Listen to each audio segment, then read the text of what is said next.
الرحمن الرحيم نحمده ونصلي على رسوله الكريم أما بعد فأعوذ بالله من الشيطان الرجيم بسم الله الرحمن الرحيم ولا تصاعر خدك للناس ولا تمشي في الأرض مراحا إنك لن تخرق الأرض ولن تبلغ الجبال طولا صدق الله العظيم وقال رسول الله صلى الله عليه وسلم من تواضع لله رفعه الله او كما قال سيدنا رسول الله صلی اللہ علیہ وسلم. درود شریف پڑھ لیجیے.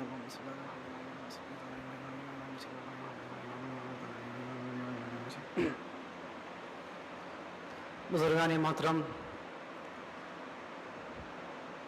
ابھی جو آپ حضرات کے سامنے حدیث پڑھی، اس مختصر سے وقت کے اندر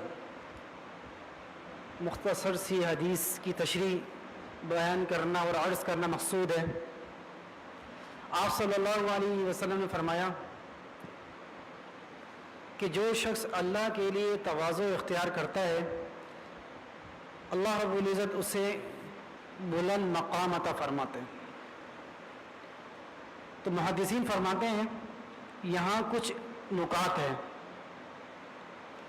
سب سے پہلی چیز کہ یہ تواضع کا جو لفظ ہے یہ عربی زبان کا لفظ ہے، اور اردو کے اندر اس کا معنی یہ ہے کہ اپنے آپ کو کمتر سمجھنا. اپنے آپ کو کمتر سمجھنا، کمتر کہنا نہیں.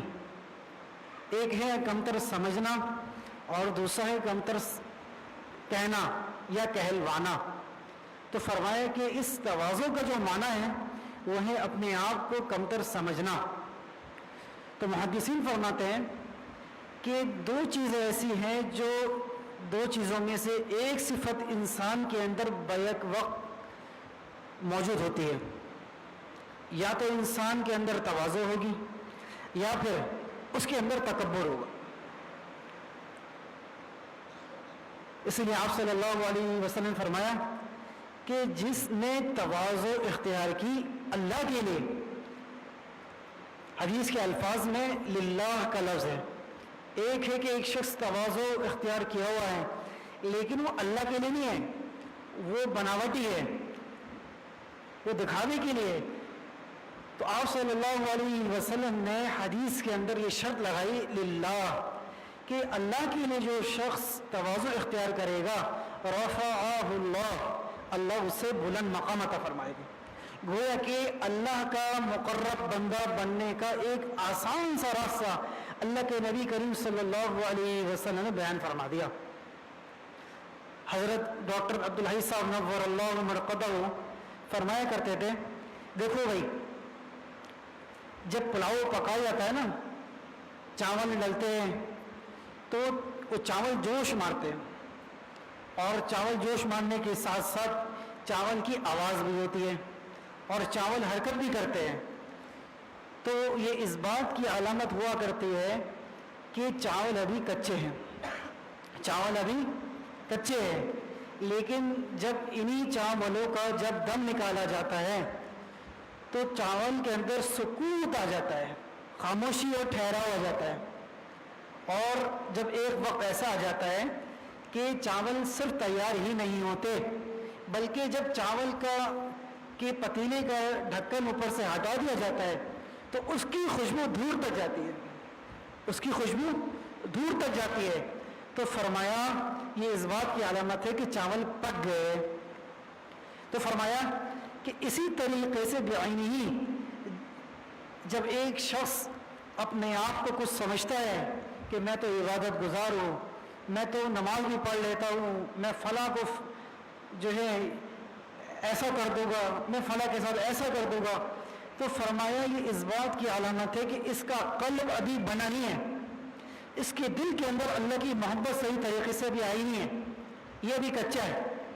تو فرمایا کہ جب کسی اللہ والے کی صحبت میں رہے گا تب جا کر اس کا قلب بنے گا، اللہ کی محبت اس کے قلب کے اندر آئے گی. اور فرمایا کہ جس طریقے سے چاول کی خوشبو دور دور تک جاتی ہے تو ایسے ہی جس کے اندر اللہ کی محبت آئے گی، تواضع آئے گی، اللہ اس کا فیض دنیا کے کونے کونے میں پہنچا دے گا، اللہ اس کا فیض دنیا کے کونے کونے میں پہنچا دے گا۔ حضرت شیخ الہند مولانا محمود حسن صاحب رحمہ اللہ کے بارے میں آتا ہے کہ انہوں نے ایک حافظ قرآن جو کہ ان کے مرید بھی تھے، انہیں رکھا ہوا تھا کہ رمضان المبارک کے مہینے میں تراویح کے بعد تمہیں قرآن سنانا ہے اور نافلوں میں تمہارے پیچھے کھڑا ہو کر سحری تک قرآن سنوں گا۔ ایک دن ایسا ہو کہ حضرت کی طبیعت بہت ناساز تھی، تو گھر والوں نے حافظ قاری صاحب سے کہا کہ قاری صاحب آج آپ حضرت کے سامنے عذر پیش کر دیں کہ آج میں زیادہ پڑھ نہیں سکتا۔ قاری صاحب نے کہا میں بھی تھکا ہوا ہوں۔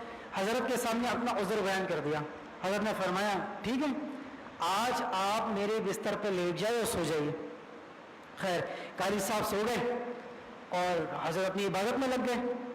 تھوڑی دیر بعد دیکھا کہ قاری صاحب، کتابوں میں لکھا ہے، قاری صاحب فرماتے ہیں کہ میں نے یہ دیکھا کہ کوئی شخص میرے پیر دبا رہا ہے۔ قاری صاحب فوراً اٹھ گئے اور دیکھا کہ شیخ الہند مولانا محمود حسن صاحب رحمہ اللہ اپنے مرید کے اور اس قاری صاحب کے پیر دبا رہے ہیں۔ وہ قاری صاحب فوراً اٹھ گئے اور فرمایا کہ حضرت یہ کیا کر رہے ہیں؟ تو حضرت شیخ الہند رحمہ اللہ نے فرمایا یہ جواب ہے سننے کا۔ فرمایا کہ بھائی آپ بھی تو اللہ کے بندے ہیں، پورے دن قرآن سناتے ہیں، آپ بھی تو تھک جاتے ہیں، تو میں نے سوچا کہ آپ کی خدمت کر لوں، آپ کی خدمت کی برکت سے ہو سکتا ہے مجھے اللہ مل جائے، آپ کی خدمت کی برکت سے مجھے اللہ مل جائے۔ تو بزرگان دین فرماتے ہیں یہاں دو نقطے جو اصل مقصودی بات ہے، پوری حدیث کا خلاصہ ہے۔ فرمایا کہ جس کے اندر تواضع ہوگی وہ حقوق اللہ بھی ادا کرے گا اور حقوق العباد بھی ادا کرنے والا ہوگا، اور فرمایا کہ جس کے اندر تواضع نہیں ہوگی وہ حقوق العباد کو بھی ضائع کرے گا، حقوق اللہ کو بھی ضائع کرے گا۔ تو یہ ہے آج کی حدیث اور آج کے درس کا خلاصہ کہ میرے محترم رمضان کا مہینہ یہ تو ویسے ہی نفس کو دبانے کا مہینہ ہے۔ اس مہینے کے اندر کسی کا نفس اگر نہیں دب رہا تو وہ سوچے کہ میرے روزے کے اندر کوئی کمی تو نہیں ہے، میں روزہ رکھ رہا ہوں، کئی روزے کے اندر کمی کوتاہی تو نہیں ہے، میں روزے کے اندر روزے کی حالت میں کسی گناہ کے اندر مبتلا تو نہیں ہوں کہ اللہ مجھے اس روزے کی انوارات سے محروم کر رہے۔ تو میرے محترم عرض کرنے کا مقصد یہ ہے کہ اپنے آپ کو تواضع کے اندر ڈالیں۔ خلاصہ یہ ہے کہ اپنے آپ کو عاجزی انکساری والے بنائیں۔ اللہ کو بہت پسند ہے، من تواضع للہ رفعہ اللہ، جو تواضع اختیار کرتا ہے اللہ اسے بلند مقام عطا فرما دیتے ہیں۔ اللہ تعالی ہم سب کو اس پر عمل کرنے کی توفیق نصیب فرمائے اور اس حدیث کا مصداق بننے کی توفیق نصیب فرمائے۔ وآخر دعوانا الحمد للہ رب العالمین۔